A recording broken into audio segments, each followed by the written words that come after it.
പലപ്പോഴും നമ്മളെ സംബന്ധിച്ചിടത്തോളമുള്ള ഏതൊരു വ്യക്തിയെ സംബന്ധിച്ചിടത്തോളമുള്ള വളരെ പ്രധാനപ്പെട്ട ഒരു പ്രശ്നമാണ്, നമ്മളല്ലാത്ത മറ്റാർക്കെങ്കിലും നമ്മളെക്കൊണ്ട് ഒരു ദുരന്തം സംഭവിച്ചാൽ അതിനെക്കുറിച്ചുള്ള ഒരു മാനസിക വേദന നമുക്കൊരിക്കലും നീങ്ങിപ്പോവില്ല. അത് മനുഷ്യന്റെ ഒരു മനസ്സിന്റെ പ്രത്യേകതയാണ്. ഇപ്പോൾ കഴിഞ്ഞൊരു ദിവസം നിങ്ങൾ പത്രത്തിൽ വായിച്ചത് ഓർക്കുന്നുണ്ടായിരിക്കും. ഒരാൾ അദ്ദേഹത്തിന്റെ കാറ് തിരിച്ചതാണ്. ആ സമയത്ത് അയൽപക്കത്തൊരു കുട്ടിയും ആ വീട്ടിലേക്ക് വളരെ കൗതുകത്തോടു കൂടെ വന്നൊരു കുട്ടി അദ്ദേഹത്തിന്റെ ശ്രദ്ധക്കുറവ് മൂലമല്ല, സ്വാഭാവികമായും ഒരു വാഹനം തിരിച്ചപ്പോൾ ഉണ്ടായിരുന്ന ഒരു യാദൃശ്ചികത, ആ കുട്ടി അയൽപക്കക്കാരന്റെ കാറ് തട്ടി മരിച്ചു. വീട്ടിൽ വെച്ചിട്ടാണ് ഈ സംഭവം നടക്കുന്നത്. നിങ്ങൾ ആലോചിച്ച് നോക്കൂ, നിങ്ങൾ ഇനി എത്ര വർഷങ്ങൾ കടന്നാലും ആ കുട്ടിയുടെ മരണം എൻ്റെ കൈകൊണ്ടാണല്ലോ അത് സംഭവിച്ചത് എന്നത് അയാളുടെ മനസ്സിൽ നിന്ന് ഒരിക്കലും അയാൾക്ക് അത് മായ്ച്ചു കളയാൻ പറ്റൂല. എന്തിനേറെ നമ്മുടെ സ്വന്തം കുട്ടികൾ, നമ്മളൊരു ഡ്രൈവ് ചെയ്യുന്ന സമയത്ത് നമ്മളിൽ നിന്ന് പറ്റിപ്പോയാലോ, അതിൽ നമ്മൾ ഒരു നിലക്ക് ഉത്തരവാദി അല്ലെങ്കിലും നമ്മുടെ മനസ്സിൽ നിന്ന് ഒരിക്കലും ആ വേദന നീങ്ങിപ്പോവില്ല. ഇത് സ്വാഭാവികമായൊരു കാര്യമാണ്. എനിക്ക് എന്ത് ബുദ്ധിമുട്ടുകൾ എന്നെ കൊണ്ട് വന്നാലും എനിക്ക് പ്രശ്നമില്ല. പക്ഷേ എൻ്റെ ഒരു ഇടപെടൽ മൂലം വേറൊരാൾക്കൊരു ബുദ്ധിമുട്ട് വരിക എന്ന് പറഞ്ഞാൽ അത് നമുക്ക് അസഹനീയമാണ്. ഒരുപക്ഷെ ഞാൻ എന്തിനിങ്ങനെ തുടങ്ങുന്നു എന്നൊരു പക്ഷെ നിങ്ങൾ ചിന്തിച്ചു കാണും. നിങ്ങൾക്ക് ഈ വിഷയത്തിന്റെ മർമ്മം മനസ്സിലാവാൻ ഏറ്റവും നല്ല ഒരു രൂപമാണ് ഞാൻ നിങ്ങളോട് പറഞ്ഞത്. അതായത്, നമ്മൾ വെറുതെ തിരിഞ്ഞു നോക്കിയാൽ മതി, നമുക്കൊക്കെ ഒരു മാതാവും പിതാവും നമ്മുടെ ഓർമ്മയിലുണ്ട്. ഇന്നു നമ്മൾ അനുഭവിക്കുന്ന ജീവിത പ്രതിസന്ധികൾ, അതെന്താവട്ടെ, നമ്മുടെ ഭൗതികമായ രംഗത്തുള്ള ജോലിന്റെ രംഗത്താവട്ടെ, നമ്മുടെ ആത്മീയ രംഗത്തുള്ള വൈകല്യങ്ങൾ, എത്ര മാറ്റാൻ ശ്രമിച്ചിട്ടും എത്ര തൗബ ചെയ്തിട്ടും എത്ര പരിശ്രമിച്ചിട്ടും ജീവിതത്തിൽ നിന്ന് എടുത്തു മാറ്റാൻ പറ്റാത്ത ചില ദുശ്ശീലങ്ങൾക്ക് അടിമയാണ് ചില ആളുകൾ. ഒരുപക്ഷെ ആത്യന്തികമായ ഒരു അന്വേഷണത്തിൽ അത് തിരിച്ചെത്തുക, തൻ്റെ ചെറുപ്പത്തിൽ തന്നെ എല്ലാ അർത്ഥത്തിലും തനിക്കൊരു തിന്മയെക്കുറിച്ചോ നന്മയെക്കുറിച്ചോ തിരിച്ചറിവില്ലാത്ത കാലത്ത് വേണ്ടത്രൊരു ശ്രദ്ധ എൻ്റെ മാതാപിതാക്കൾ പുലർത്തിയിട്ടില്ല എന്ന് എപ്പോഴെങ്കിലും നമ്മുടെ മനസ്സിൽ വന്നാൽ, സഹോദരങ്ങളെ, അവിടെ നമ്മുടെ മാതാപിതാക്കൾ പ്രതികളാണ്. അങ്ങേയറ്റത്തെ സ്നേഹം കൊണ്ടും വിശാലത കൊണ്ടും നമുക്ക് അവർക്ക് വിട്ടുവീഴ്ച നൽകാൻ പറ്റും. പക്ഷെ എങ്കിലും അവർക്ക് ശ്രദ്ധിക്കാമായിരുന്നല്ലോ എന്ന് നമ്മുടെ മനസാക്ഷി പറയും. ഇവിടെയാണ് നമ്മുടെ മക്കളെ സംബന്ധിച്ചിടത്തോളമുള്ള നമ്മുടെ ഏറ്റവും പ്രധാനപ്പെട്ട പ്രശ്നം. നമ്മുടെ സ്വന്തം മക്കൾ ഇനിയൊരു അടുത്ത ഭാവിയിൽ നമ്മളെ പ്രതികളായി കണ്ടുകൂടാ.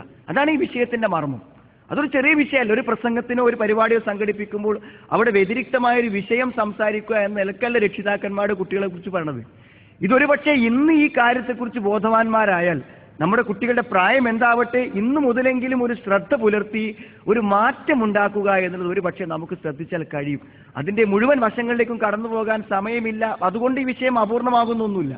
ഇതിൽ നിങ്ങൾ ശ്രദ്ധിക്കണം എന്ന് നിങ്ങൾക്ക് ഒരു താല്പര്യം ഉണ്ടാക്കാൻ എൻ്റെ ഈ സംസാരം കൊണ്ട് കഴിഞ്ഞാൽ തന്നെ ഈ വിഷയത്തിന്റെ വിജയമാണ്. കാരണം പഠനങ്ങളും ചിന്തകളും ആലോചനകളും ഇവിടെ അവസാനിക്കുന്നില്ല. നിങ്ങൾ ആലോചിച്ച് നോക്കൂ, നിങ്ങൾ നല്ല പരിചയ സമ്പന്നത ആവശ്യമുള്ളൊരു കാര്യമാണ് ഒരു രക്ഷിതാവ് ആവുക എന്ന് പറഞ്ഞാൽ.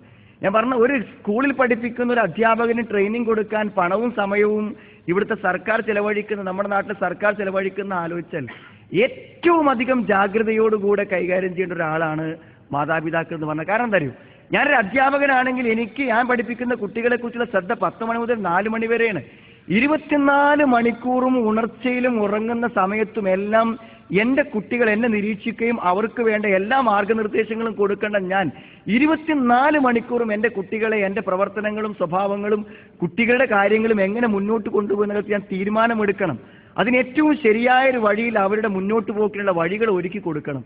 സഹോദരങ്ങളെ, നല്ല പ്രാപ്തിയും നല്ല കഴിവും നല്ല ചിന്തയും ഒരു രക്ഷിതാവിൻ്റെ മനസ്സിലുണ്ടായാൽ മാത്രമേ ഇത് നടന്നു പോവുള്ളൂ എന്നാണ്. പക്ഷെ ഇവിടെ നേരത്തെ സൂചിപ്പിച്ച് ഞാൻ വന്ന സമയത്ത് കേട്ട ചില കാര്യങ്ങളെ പോലെ ശരിക്കും നമുക്ക് എല്ലാവരെയും അറിയാം, പക്ഷെ നമ്മുടെ കുട്ടികളെ മാത്രം നമുക്ക് അറിയില്ല. നമ്മുടെ കുട്ടികൾ എന്തെങ്കിലും ചെയ്തു എന്ന് പറഞ്ഞാൽ അതിനെ വിശ്വസിക്കൂല. നമ്മുടെ കുട്ടികൾ എന്തെങ്കിലും തെറ്റായ കാര്യങ്ങൾ ചെയ്തു എന്ന് പറഞ്ഞാൽ നമുക്ക് വിശ്വസിക്കാൻ പറ്റൂല. കാരണം വേറുള്ള പല ആളുകളും നമ്മളോട് അങ്ങനെ വല്ലതും സൂചിപ്പിച്ചാൽ നമുക്ക് എന്താണ്, അവരോട് പ്രതികാരമാണ്. എൻ്റെ കുട്ടിയെക്കുറിച്ച് അങ്ങനെ പറയാൻ എന്ത് എന്നൊരു ദേഷ്യമാണ് ആ പറയുന്ന ആളോട് നമുക്ക് തോന്നുന്നത്. കാരണം അത്രമാത്രം അജ്ഞത നമുക്ക് നമ്മുടെ കുട്ടികളെ കുറിച്ചുണ്ട്. പക്ഷേ ഇതിലൊരു പുനർവിചിന്തനം എപ്പോൾ വരും നിങ്ങൾ, അങ്ങനത്തെ ചില സന്ദർഭങ്ങളുണ്ട്. നമ്മുടെ കുട്ടികൾ നമ്മുടെ നിയന്ത്രണത്തിൽ വരാത്തൊരു നിസ്സഹായാവസ്ഥ വരുമ്പോൾ സഹോദരങ്ങളെ ചിന്തിക്കാത്ത ഒരാളുമില്ല. ഞങ്ങളെപ്പോലത്തെ പല ആളുകൾക്കും ഫോൺ വരാറുള്ള ചില സന്ദർഭങ്ങൾ ഞാൻ പറയാം. ആ സന്ദർഭം മനസ്സിലായാൽ പറയും, എല്ലാവരും ചിന്തിക്കും. ഇന്ന് ഞാൻ ഈ പറയുന്ന വിഷയം എൻ്റെ പ്രസംഗത്തിൽ മാത്രമല്ല, ഇതിനെപ്പറ്റി പരിചയമുള്ള ഒരാളെടുത്ത് ഒരു 10 ദിവസം താമസിച്ചിട്ട് കേൾക്കണം എന്നുണ്ടെങ്കിൽ നമ്മൾ കേൾക്കും. കാരണം ഇന്ന് പല രക്ഷിതാക്കന്മാരും പല സന്ദർഭങ്ങളും, ഇപ്പോൾ ഉദാഹരണം ഞാൻ പറയാം, ഒരു കുട്ടി ഒരു +1 പഠിക്കുന്ന കുട്ടി വീട്ടിൽ സ്വാഭാവികമല്ലാത്ത ചില പെരുമാറ്റങ്ങൾ, ഭയങ്കരമായ ദേഷ്യം, എന്തെങ്കിലും വില പിടിപ്പുള്ള വസ്തുക്കൾ എടുത്തെറിയ, ആകെ ക്ഷോഭിക്കുന്നു.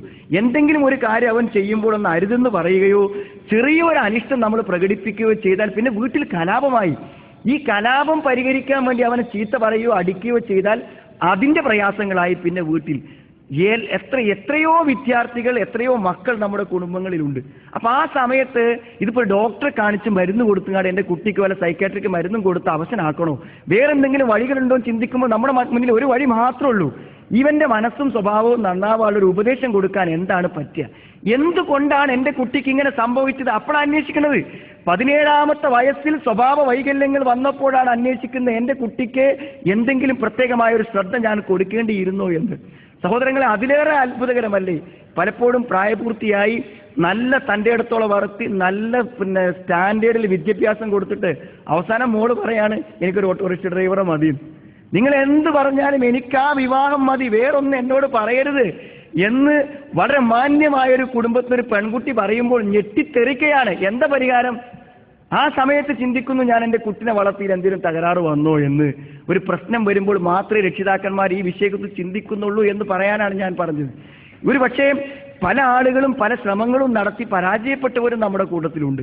എന്തായിരുന്നാലും നാം തിരിച്ചറിയണം, ഒരു നല്ല സമയത്ത് ഇടപെട്ട് ഒരു നല്ല രൂപത്തിൽ നമ്മുടെ കുട്ടികളുമായി ബന്ധപ്പെട്ട് നമ്മൾ മുന്നോട്ട് പോയാൽ നമുക്കത് സാധിക്കും. അതിന് സഹോദരങ്ങളെ, വലിയ മനഃശാസ്ത്രങ്ങൾ നമ്മൾ അറിയേണ്ട, മനഃശാസ്ത്ര പുസ്തകങ്ങൾ വായിക്കേണ്ട ഒന്നും വേണ്ട. ഇസ്ലാമിനെ കുറിച്ചുള്ള ഒരു സാമാന്യമായ പരിചയം ഈ വിഷയത്തിലുണ്ടാവുകയും ആ ബോധം സ്വന്തം ജീവിതത്തിലും സ്വന്തം കുടുംബത്തിലും കൊണ്ടുവരാൻ ശ്രമിക്കുന്ന നിസ്വാർത്ഥനായ നിഷ്കളങ്കനായ ഒരു രക്ഷിതാവിന് ഒരു നല്ല കുടുംബത്തെ ആഹ്ലാദകരമായി മുന്നോട്ട് കൊണ്ടുപോകാൻ പറ്റുമെന്ന കാര്യത്തിൽ യാതൊരു സംശയവുമില്ല. അതിനുവേണ്ട മാർഗനിർദ്ദേശങ്ങൾ സാന്ദർഭികമായും സന്ദർഭോചിതമായും വിശുദ്ധ ഖുർആനും പ്രവാചക വചനങ്ങളും നമുക്ക് നൽകിയിട്ടുണ്ട്. അതിലൊരു പരിശോധന മാത്രമേ നമുക്ക് ആവശ്യമുള്ളൂ. ഏറ്റവും ഒന്നാമത്തത്, നമ്മുടെ കുട്ടികൾക്ക് നാം നൽകേണ്ടത് നാം കൊടുത്തില്ലെങ്കിൽ വേറൊരാൾ കൊടുക്കൂല. എൻ്റെ കുട്ടികൾക്ക് ഞാനേ വാപ്പയായിട്ടുള്ളൂ. ആ വാപ്പ എന്ന നിലയ്ക്ക് ഞാൻ കൊടുക്കേണ്ട കാര്യം ഞാൻ തന്നെ കൊടുക്കണം, വേറെ ആരും കൊടുക്കൂല. സഹോദരങ്ങളെ, അമാനത്തുകളിൽ ഉത്തരവാദിത്തങ്ങളിൽ ഏറ്റവും വലിയ കാര്യമാണ്. അതുകൊണ്ടാണ് അള്ളാഹു പറഞ്ഞത്, നിങ്ങൾ അമാനത്തുകളിൽ അറിഞ്ഞുകൊണ്ട് വീഴ്ച വരുത്തരുത് എന്നാണ്. സത്യവിശ്വാസികളെ, നിങ്ങൾ അള്ളാഹുവിനെയും റസൂലിനെയും വഞ്ചിക്കരുത്. അടുത്ത വാചകം,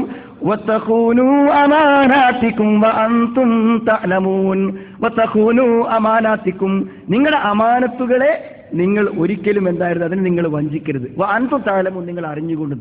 സഹോദരങ്ങളെ, എന്താ അമാനത്ത്? എനിക്കൊരു കുഞ്ഞ് കുഞ്ഞില്ലാത്തവരുടെ പ്രയാസം നിങ്ങൾക്ക് കേൾക്കാൻ പറ്റും.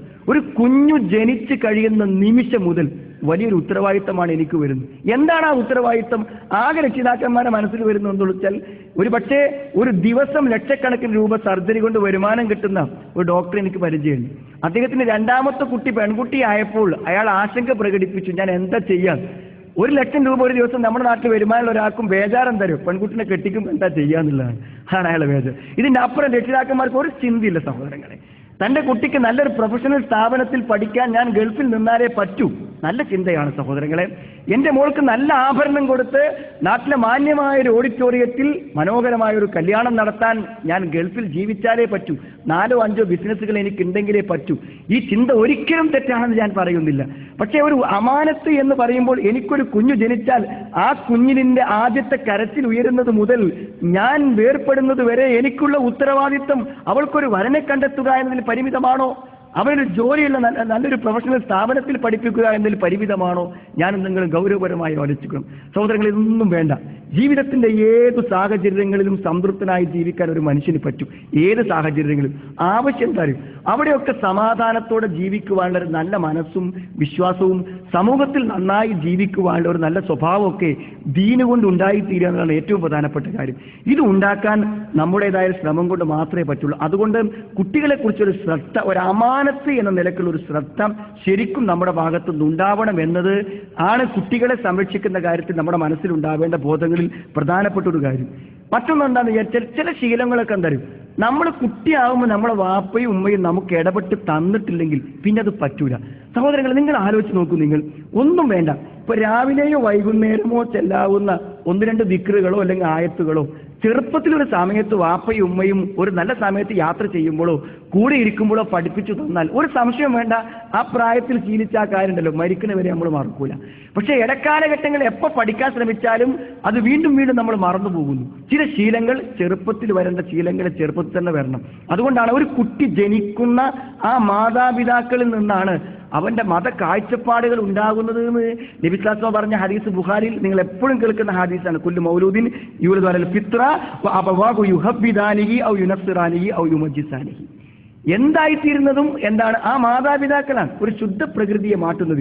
അപ്പൊ സഹോദരങ്ങളെ, ഒരു പ്രശ്നവുമില്ലാത്തൊരു നല്ല ശുദ്ധ പ്രകൃതിയുടെ ഒരു കുഞ്ഞിനെ വേറെ ഒരാളും ഇടപെടാതെ നമുക്കും നമ്മുടെ ഭാര്യയ്ക്കും കൈകാര്യം ചെയ്യാൻ നമ്മുടെ 4 കൈകളിലേക്ക് വിട്ടു തന്നതിനെ നമ്മൾ ഒരു അറിവോടു കൂടെയും ബോധത്തോടു കൂടെയും ശരിക്കും നമ്മൾ മുന്നോട്ട് കൊണ്ടുപോയിട്ടുണ്ടെങ്കിൽ ആ കുട്ടികളിൽ അത്ഭുത മാറ്റം ഉണ്ടാകും. ഇത് വെറുതെ പറയല്ല, ഇത് മതപരമായ കാര്യത്തിലും ഭൗതികമായ കാര്യത്തിലും മാത്രം പരിമിതമല്ല. ഒരു സ്കൂളിൽ പെരിന്തൽമണ്ണയിൽ ഒരു ഇന്റർനാഷണൽ സ്കൂളിൽ 2 കുട്ടികളിൽ അസാധാരണമായ ചില ഗുണങ്ങൾ പിന്നെ അവിടുത്തെ അധ്യാപകന്മാർ കണ്ടു. എന്താണെന്ന് വെച്ചാൽ അവർ ലാംഗ്വേജ് ഇംഗ്ലീഷ് സംസാരിക്കുമ്പോൾ ആ ലാംഗ്വേജ് ഏതോ വിദേശ രാഷ്ട്രങ്ങളിൽ പോയി താമസിച്ച കുട്ടികൾ സംസാരിക്കുന്നതിനേക്കാളും ഫ്ലുവൻ്റ് ആയിട്ട് സംസാരിക്കുന്നു. ഏത് വിഷയങ്ങളെക്കുറിച്ചും ജനറൽ ആവട്ടെ, കുട്ടികളെ അക്കാടെ പഠിക്കുന്ന പുസ്തകത്തിൽ എന്ത് ചോദിച്ചാലും കറക്റ്റായിട്ട് ആൻസർ പറയുന്നു. ആ കുട്ടികളുടെ രക്ഷിതാക്കന്മാരെ വിളിച്ചു വരുത്തി പിന്നെ അധ്യാപകർ ചോദിച്ചു, ആ മറ്റു കുട്ടികളിൽ ആ ഒരു മാറ്റം ഉണ്ടാക്കാനുള്ള വഴി അന്വേഷിക്കാൻ എന്താണ് അതിന്റെ കാരണം.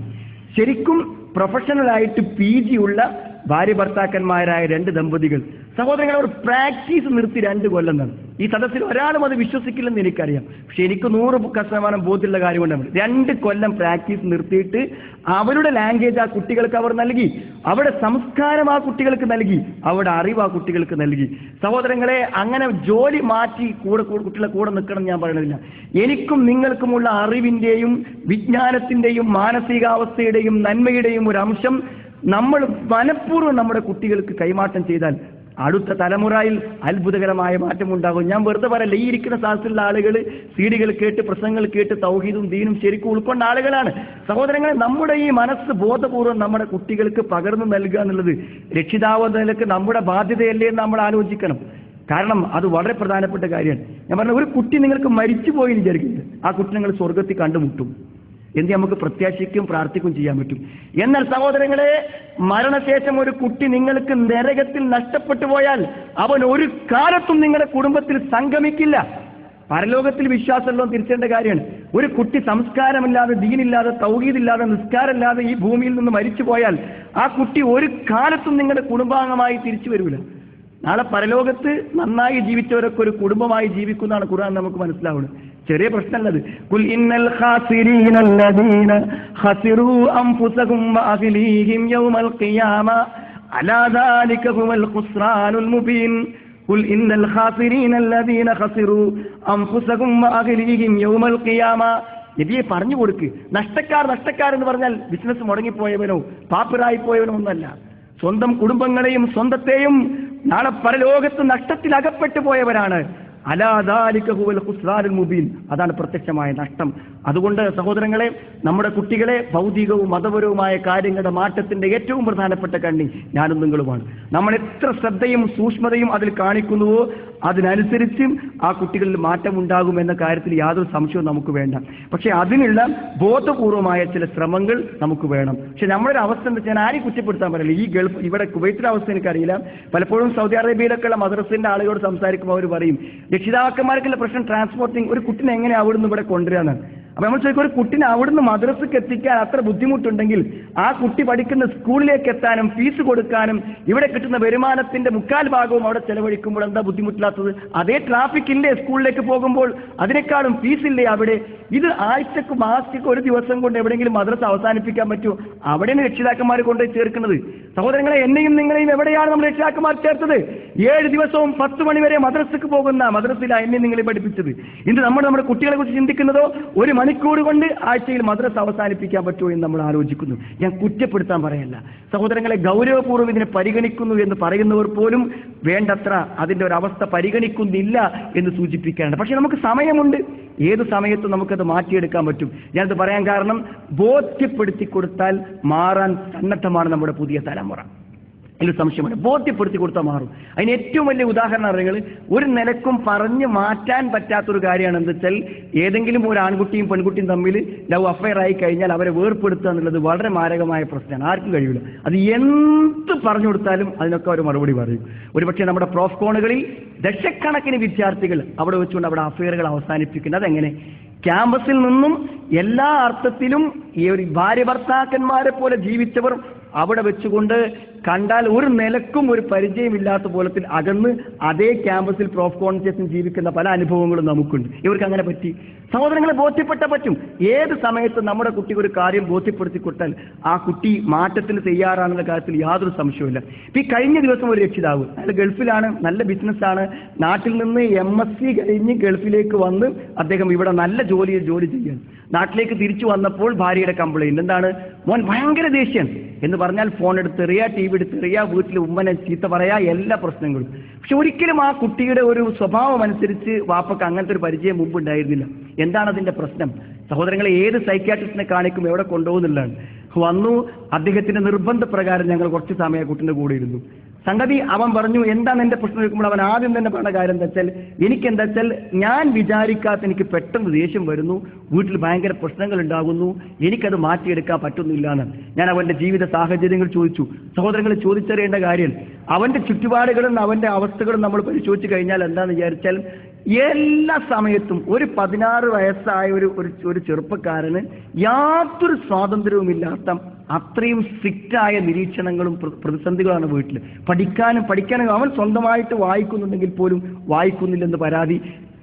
എല്ലാ കാര്യത്തിലും എന്താണ് നിരീക്ഷിക്കണം രക്ഷിതാക്കന്മാരറിയുക. എന്ന് ചുരുക്കം പറഞ്ഞാൽ ഒരു സ്വൈരവും അവനില്ലാന്ന്. ഞാൻ ഒന്നും ചെയ്തില്ല. ഞാൻ അതൊക്കെ കേട്ട് കഴിഞ്ഞിട്ട് ഞാൻ അവനോട് പറഞ്ഞൊരു കാര്യം എന്താ വെച്ചാൽ, ഒരാഴ്ച നിനക്ക് സ്വാതന്ത്ര്യം തരാൻ പോകുന്നു. നിന്നോട് നിസ്കരിച്ചോന്ന് ചോദിക്കൂല, വായിച്ചോന്ന് ചോദിക്കൂല, ഒന്നും ചോദിക്കൂല. ഒരാഴ്ച കൊണ്ട് നീ സ്വന്തം ഇതൊക്കെ ചെയ്യുന്നുവെങ്കിൽ ഇനി ജീവിതകാലത്തിൽ ഒരിക്കലും നിന്നോട് ചോദിക്കൂല എന്നാണ്. ഒരാഴ്ചത്തെ സ്വാതന്ത്ര്യം തെളിയിക്കാൻ സമയം. ഞാൻ അവന്റെ വാപ്പനോടും ഉമ്മയോടും പറഞ്ഞു, ഒരാഴ്ച ഒരു നിലക്കും അവരെ നിങ്ങൾ ചോദ്യം ചെയ്യരുത്, നിസ്കരിച്ചോ നിങ്ങൾ ചോദിക്കരുത്. നിസ്കരിക്കാത്ത ഏതൊക്കെ സമയമാണെങ്കിൽ അത് ഒരാഴ്ച കൊണ്ട് നോട്ട് ചെയ്ത് നമ്മോട് പറഞ്ഞാൽ മതി എന്നാണ്. സഹോദരങ്ങൾ, 3 ദിവസം കഴിഞ്ഞില്ല, 3-ാമത്തെ ദിവസം ഒരു പ്രോഗ്രാം വിളിച്ച് ഞാൻ അവരെ കണ്ടു. 3-ാമത്തെ ദിവസം അവർ രണ്ടുപേരും പറഞ്ഞത് എന്താ വെച്ചാൽ, വാപ്പ എന്നോട് പറഞ്ഞു, മകൻ എൻ്റെ കൂടെയാണ് ഭക്ഷണം കഴിച്ചത്, വാപ്പ പരിപാടിക്ക് വന്ന ഉടനെ എന്നോട് പറഞ്ഞു ഭയങ്കര മാറ്റം തന്നെ എന്ന് പറഞ്ഞാൽ 16 വയസ്സിൽ ഇതുവരെ കാണാത്ത ഭയങ്കര മാറ്റം. എന്തുള്ളൂ, അവനെല്ലാം ചെയ്യാൻ തയ്യാറാണ്. ഒരു സ്വാതന്ത്ര്യത്തോടെ ചെയ്യാൻ ഒരു സ്വൈരം കൊടുക്കാതിരിക്കുക, അത് മാത്രമേ അവന് ആവശ്യമുള്ളൂ. ഞാൻ പറഞ്ഞാൽ കുട്ടികളിൽ ഒരു വൈകല്യം വരാൻ ചെറിയ പ്രശ്നങ്ങളെ ആവശ്യമുള്ളൂ. അതുകൊണ്ട് പെട്ടെന്ന് മാറ്റിയെടുക്കാൻ നമ്മളെ കുട്ടികളെ പറ്റും. ഒരു അരമണിക്കൂർ കൊണ്ടോ 3/4 മണിക്കൂർ കൊണ്ടോ ഒരു കാര്യം അവന് ബോധ്യപ്പെട്ടാൽ മാറി വരാൻ നമ്മുടെ കുട്ടികൾ തയ്യാറാണ്. ഒരു പക്ഷേ അങ്ങനത്തെ ഒരു അവസ്ഥ നമുക്കുണ്ടാക്കി തീർക്കാൻ പറ്റും. 2 വശങ്ങൾ സഹോദരങ്ങളെ, എത്ര സമയക്കുറവാണെങ്കിലും അത് നിങ്ങളുടെ ശ്രദ്ധയിൽ കൊണ്ടുവരാൻ ഈ സമയത്ത് ശ്രമിക്കാൻ.